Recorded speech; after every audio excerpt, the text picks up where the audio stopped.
안녕하십니까, 강영철입니다. 글쎄요, 여러분은 혹시 바다 위에 집을 짓고 사랑하는 님과 함께 영원토록 살고 싶은 그런 욕심을 가진 적이 있습니까? 솔직히 저는 사랑하는 님과 함께 영원히 사는 건 좋은데 이 바다 위에다가 집을 짓고 싶은 생각은 별로 없습니다. 이게 글쎄요. 근데 지금 이것이 국제적인 어떤 사업화되고 있습니다. 물론 안전한 곳에 지어야 되겠죠. 근데 오늘은 그거에 대한 이야기를 하나 드리면서 태국에서 있었던 어떤 에피소드 같은 게 있어서 한번 소개시켜 드리기 위해서 이 영상을 만듭니다. 지금 보시는 이 건물이 실제 처음 이렇게 만들어졌던 이 해상 가옥입니다. 아래쪽에 튼튼하게 기둥을 받고 그 위에다가 이렇게 사람이 살 수 있는 한 원룸 정도 되는 그런 집을 지었던 것 같아요. 이 비슷한 게 저희들이 왕돌초에 가보시면 이렇게 등대가 써 있습니다. 제가 왕돌초 영상을 이야기할 때 계속 그 부표라고 했는데 아닙니다. 이 떠 있는 어떤 등대지기가 아니고요. 이 밑에 기둥이 완전히 박혀서 잘 고정되어 있는 그런 등대입니다. 그래서 이 해상가옥이라고 하는 이 말과 그 다음에 여기 나오는 그 이름도 희한한 샤 엘왈토스키라고 하는 친구가 겪었던 이야기를 소개시켜 드리겠습니다. 우선 저희들이 해상에서 생활하기 위해서 제일 좋은 거는 요트겠죠. 그리고 이 떠 있는 집도 있을 거고요.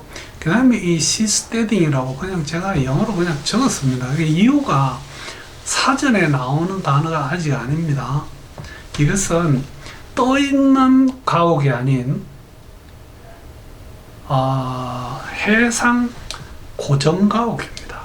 완전히 그 해저면 밑으로 기둥을 박아 가지고 고정을 해서 집을 짓는 거죠.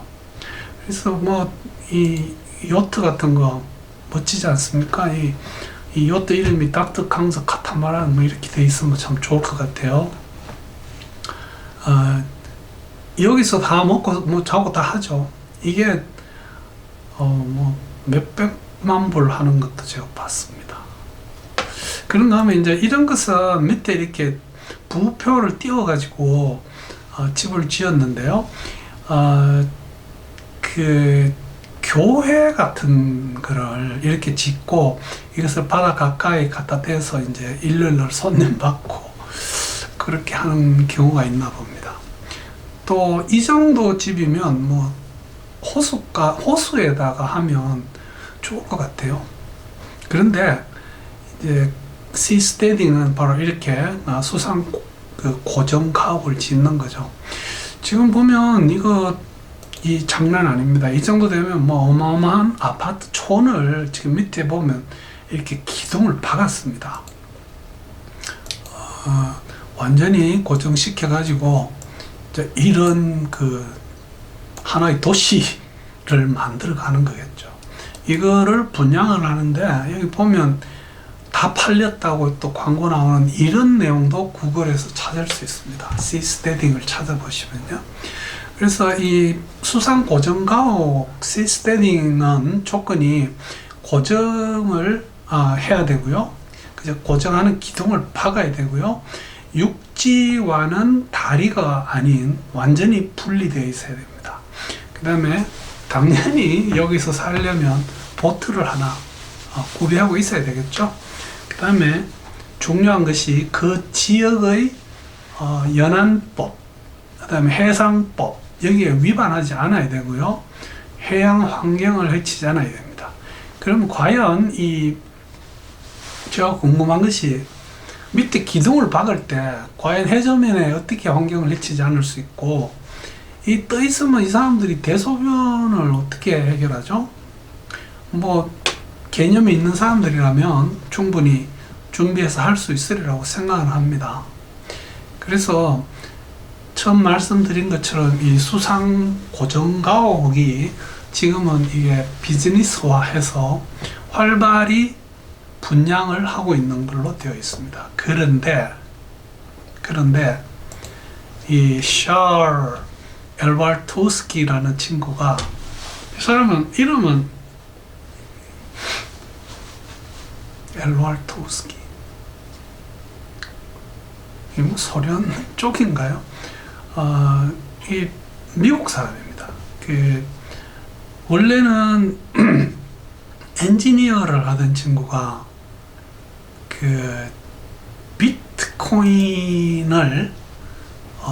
비트코인이 막 세상에 나올 때 어마어마하게 비트코인에서 성공을 해가지고, 나는 이걸로 이제 먹고 살면 돼 하고 은퇴를 한 겁니다. 그래서 이 사람이 그 돈을 들고 이제 동남아 여행을 쭉 다니다가 태국에서 이 나디아 스프라니라고 하는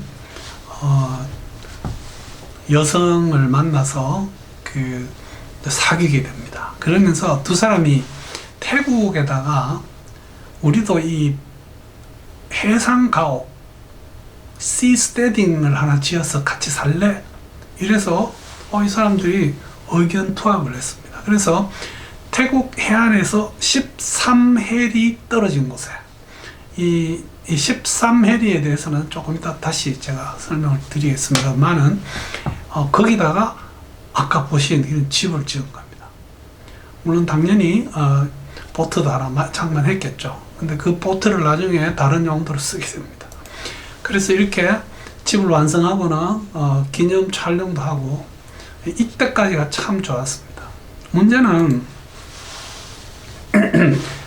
바다에 대한 어떤 영유권, 영해 이런 개념이 있는데, 유엔에서는 어떤 나라의 국경에서 12해리, 그게 노티컬 마일이라고 그러죠, 까지를 영해로 인정하고, 이거는 계산해 보면 대충 22km 정도 됩니다.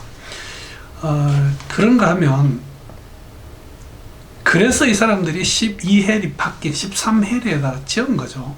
그런데 태국에서는 어린 반푼어치도 없는 소리다. 우리는 그거보다 훨씬 더 멀리까지 우리의 영토다. 누가 여기다가 바다에다가 기둥을 박아서 이런 환경을 해치는 짓을 하느냐 해서 이분들에게 그거 당장 해체해서 가지고 나와라 이렇게 명령을 내렸습니다. 그러고는 해경들이 그 집으로 이제 들어닥치게 됩니다. 그래서 붙잡히기 전에 이 사람들은 그 육지와 연결하기 위해서 따로 구입했던 보트를 타고 도주를 합니다. 태국 법정에서 본인들이 없는데 이 사람들에게 사형 선고를 내렸습니다. 좀 사형 선고까지 내릴 수 있나요? 상당히 우리나라 법원은 굉장히 이성적이잖아요. 이상한 판결도 안 하고. 근데 여기서는 이런 사형 선고를 내렸다고 합니다. 해리라는 말이 본 영상의 주제하고는 좀 어긋나는데, 해리와 마일이 좀 다릅니다. 그래서 해리는 우리가 노티컬 마일, 바다의 마일이라고 그러고, 이것을 만든 어떤 내용을 보면 지구 전체를 360등분 나누어서 어쩌고 저쩌고 해서 마일보다 해리가 조금 더 깁니다. 어쨌든 이렇게 즐거웠던 한때를 보내던 이 샤르와 그의 여자친구는 이 태국 해경들이 들이닥치게 됩니다. 그래서 이렇게 멀리 해경이 오는 것을 보고 반대편으로 도망을 갑니다. 지금 이 지부에 올라간 것들은 밑에 보시면 해경 보트가 있고요. 이렇게 해경들이 지금 이 집에 들어닥쳐서 이 집을 결국은 해체를 해서 이렇게 끌고 가게 됩니다. 이 사건이 올해 4월달, 5월달에 걸쳐서 있었습니다. 2019년 4월에 집 짓고 5월에 쫓겨나서 사형 선고를 받았습니다. 물론 뭐 도망가서 잡히지는 않습니다. 구글에서 이렇게 홈스테디 혹은 샤드에 대해서 한번 찾아보시면 굉장히 많은 내용의 이 기사들이 떠 있는 것을 볼 수 있어요. 그래서 저희들이 바다에서 살아가는 방법, 뭐 돈이 많으면 요트가 제일 좋겠고요. 혹은 떠 있는 집에 비해서 해상 고정가옥이 있고, 이거 잘못해서 죽을 뻔한 위기를 넘긴 샤드, 잘못 적은 것 같습니다. 엘왈토우스키 이야기를 오늘 그냥 부담 없이 한번 전해드렸습니다. 해상 가옥의 이야기였습니다. 감사합니다.